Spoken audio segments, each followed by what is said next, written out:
What's going on, guys? Welcome back to the channel. Today we have something that I think you guys are going to be super interested in, so let's just go ahead and jump right into it. So you guys would have seen from the last video, or however many videos ago now, that we were getting this car all ready to go, got the new exhaust setup on there, obviously new tires, things like that. Now we have another modification that I'm really excited for. Huge shout out to Atoto, hopefully I'm pronouncing that right. They actually sponsored this video and sent me out this unit for me to install and review for you guys. So let's go ahead and check what's in the box and let's get into installing this thing. So for those that are unaware, this is obviously a doubled-in head unit. This is something I've wanted to do for quite some time now, so this is perfect. I have seen these for sale before. They are very reasonably priced. I believe this one is under $200.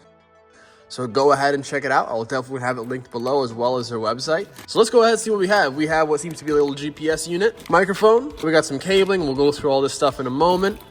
Seems that they did not skimp out on anything here. Looks like we've got everything we need and some. I'm not even too sure what those are, but we'll figure it out. Some mounting brackets. Looks to be like some screen protectors. Packaging is actually quite nice as well. Got the literature in here.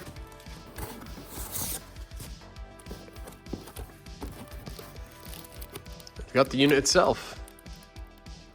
Sweet. They did actually mention that they would supply a rear view camera, so I'm assuming that's what this is. So I've got everything laid out here, but before we jump in, let me give you guys some quick spark notes about this unit. So this right here is the Atoto A6, which has wireless and wired CarPlay and Android Auto. It's a 7-inch QLED screen with 1280 by 720 resolution, phone mirroring link, internet access through Wi-Fi, Bluetooth, and USB tethering, dual Bluetooth, Bluetooth 1 for hands-free and music, Bluetooth 2 for extra Bluetooth device connection, DSP with tune correction, speed compensated volume and 36-band equalizers, and a built-in max. It has a less than 2-second boot time, and each one of their products comes with a default 1-year warranty standard. So with all the boring stuff out the way, let's go ahead and check out what we have. So here just seems to be a external storage link. Everything is labeled too, by the way, so it's gonna be very easy for you guys to figure all this stuff out at home. Phone link, we have, this just seems to be like the power harness for the actual head unit. Here seems like a Wi-Fi antenna. This is the backup camera input, Bluetooth antenna, and we also have a parking brake signal. Here we have, I believe, some video inputs as well as some external microphone stuff, some more camera inputs and things like that. Here, I believe these are just like some line out converters. If you want to have them installed, we may or may not do that, but we probably will, might as well. And then here's simple microphone to make phone calls and things like that, hands-free. So let's go ahead and just jump into the install and get things moving. I'm really excited to test this thing out. Oh, obviously the camera. That's gonna be cool. Let's hop into it. So one thing I haven't showed you guys yet is the dash install kit. Personally, for my car, a Z32, this I actually need the entire new dash radio bezel piece. It's not just like an install kit. So make sure you guys check out how your car is how set up, because most of the time, all you need is like a dash install kit and you'll be good to go. So coming on and taking a look on the inside of the car, you guys can see we're gonna have to go ahead and actually delete our gauges. So that's a positive and a negative, I guess, depending on which way you look at it. Part of me would like to actually go with the Haltech IC7 Dash, but let me know what you guys think about that. I do love the whole analog style. I would never do something, I say never say never, but I don't think I would do that with the GTR. The GTR I think I'm gonna keep simple and OEM, especially since I have like the double old Nismo logo white face clusters for the GTR, so that, I mean, come on. But again, I've been driving this thing for 5-6 years and we've never had issues, man. Like those gauges, I've never had them there, and I honestly would be okay. So maybe it's fine. We'll see. All right, so the first step for me, guys, I'm gonna spare you all the boring work, and I'm gonna start kind of planning where all the wiring and the routing is gonna go, and I'm gonna start laying things where I want them to be. Start removing the actual dash radio bezel, because my new one actually arrives tomorrow, so I figured I might as well just get a head start with the wiring, because there is quite a bit going on. So let's just jump into it and get things wired up. All right, quick update. Let me bring you guys up to speed here. So made some progress. I just went ahead and just kind of thought about how I'm gonna route some stuff. So 2 of these wires are just bunched together, and as you can see, I just have them in some loom. Cleaned everything up, so these are just gonna be in the glove box. This right here is my phone link, like a mirror link type thing. And then here is like an external storage, I believe, if you just wanna expand your storage capabilities on the unit, throw a USB, something along those lines, expand your storage. And then I have the GPS antenna and the mic. These are both gonna be running kind of up my A-pillar around the windshield area, so those are all kind of tied in with the same loom, just to kind of clean things up. make it look a little bit cleaner. I've been just kind of figuring out what I'm gonna do with the backup camera. So I'm gonna just start throwing these things in the car, and we're making some good progress. All right, so you guys can see we have made some progress. Got the whole center console out.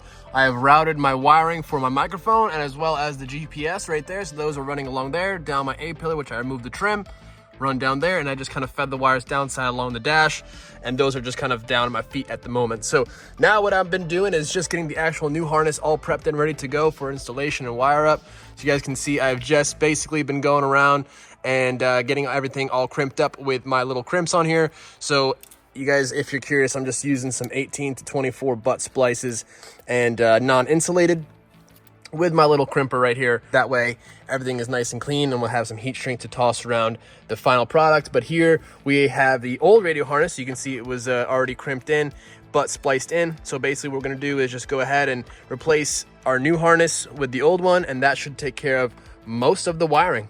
It's pretty simple. So I know some of you, I'm sorry about the lighting, I know it's dark in here. Some of you, I'm sure, are gonna be curious about how to figure out what wire is what to match it up with your radio harness. So now every single radio that you guys buy will have a wiring diagram for the supplied harness.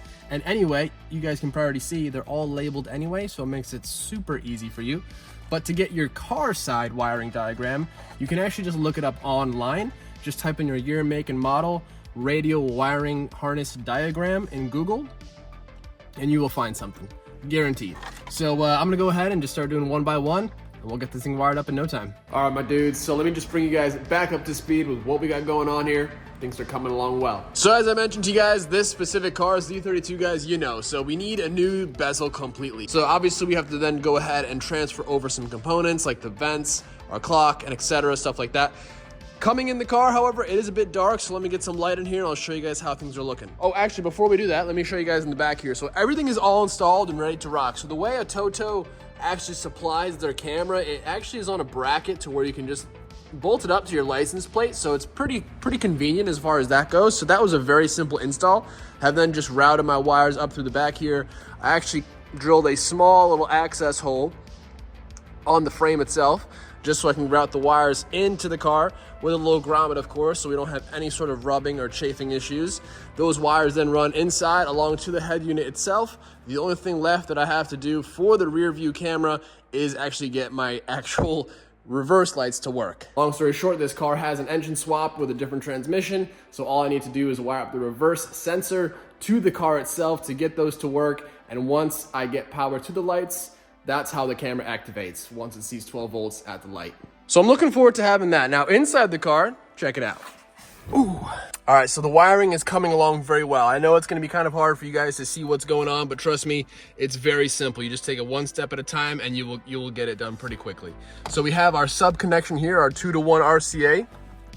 That just hooks up right there. Our whole wire harness here for the power and things like that. The speakers, everything is good to go.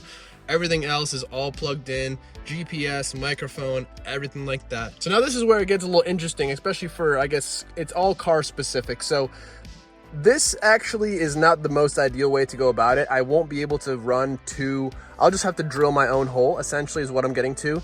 Now Z-Spec does offer a custom bezel, radio bezels, so if you guys do have a Z32 and you're looking for something to make it work, just go ahead and grab yourself some aftermarket bezels from them.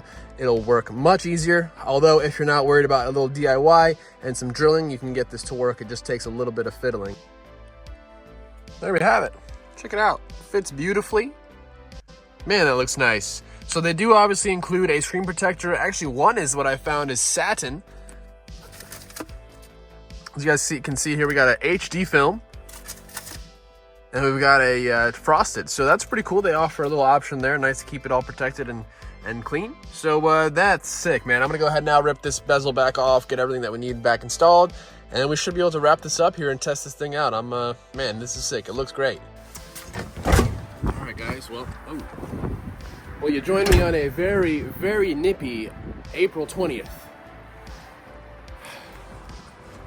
I don't know what it is with upstate New York, man, but it seems like we're still in winter mode up here. Damn. All right, guys, so I've lived a couple days now with the Atoto A6. Guys, let's just hop into the Z. I'll show you guys the whole setup, and then we'll go over my first impressions with this unit, because to be honest, man, I've honestly been loving it. This has been an absolute game changer for me. For anybody with the 90s cars, oh, this is probably a little dark in here. Hang on. Let me shed some light on you guys. Hang on. T-tops, we just have the shades in, you know. So the nice part about, obviously, with the 90s car, we have little to no luxury when it comes to the radios. So now all the modern cars, obviously Bluetooth connectivity, Android Auto, Apple CarPlay, stuff like that.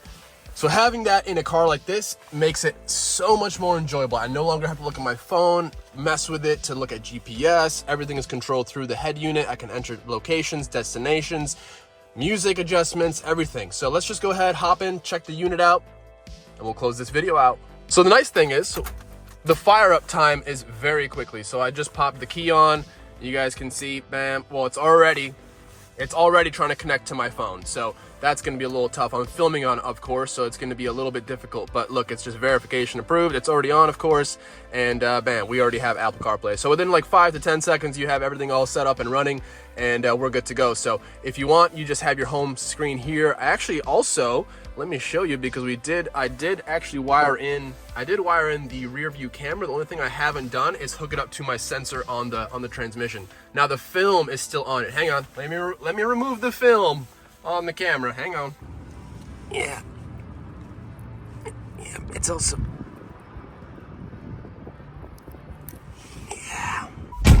So you guys can see, really nice, clear display for the rear view camera. So that's awesome. Now, obviously, if you were to wire it up to your rear view, now with the manual, obviously the wiring needs to be done for your appropriate setup, auto or manual, but that's a fairly simple thing. If you guys can wire in the radio, you can easily wire up the rear view camera. So yeah, I'm still learning it. You know, I'm still new to this. This is a massive luxury for me.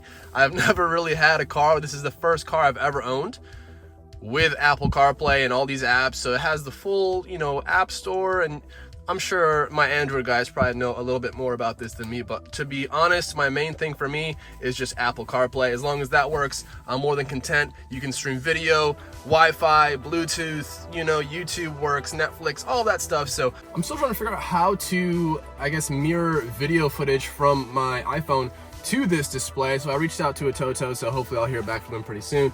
But all in all, guys, I'm gonna give it an 8 out of 10. It's been really good. I really don't have anything against it at the moment. I just obviously don't want to just rate it a 10 or a 9 right off the bat, because, you know, I'm sure it gets better. This is, like I said, an entry-level unit, but for me personally, this is more than adequate, guys. It's really sweet. So Waze, you have all your apps. It's just your typical CarPlay setup. The screen feels nice, pretty responsive. Obviously, you have all your apps here, but main thing, I just use Waze and my music. Obviously, you can take phone calls, so I actually have wired and routed my little microphone up here, and that's just routing down my A-pillar all the way behind the dash, and the same thing for my GPS unit, which is mounted up here. So that's all that. So those taken care of, and then my external, like my wires and stuff are just chilling in here for the, so I have external storage, and we have our phone link. So yeah, if you guys have been thinking about getting yourself a double DIN head unit for your car, I definitely would recommend this. Like I said, for the price point, you really can't beat it. It was about the same price as my single DIN unit, and like I said, you know, you get double DIN CarPlay and stuff like that, you really can't argue. So it's been great. I hope you guys enjoyed the video. I'll have a link for this product down below if you guys would like to buy one yourself. I guess with all that being said, I'll catch you guys in the next one. Next step for me, I guess, for this car would be upgrading speakers, because that's kind of where I'm lacking a little bit. My sound quality needs to be bumped up. Now that I have a nice unit, I'm kind of more in touch with like the whole sound quality. There's so many adjustments, so many things that we could dive into as far as the settings and features on this unit, but make things short and sweet, guys.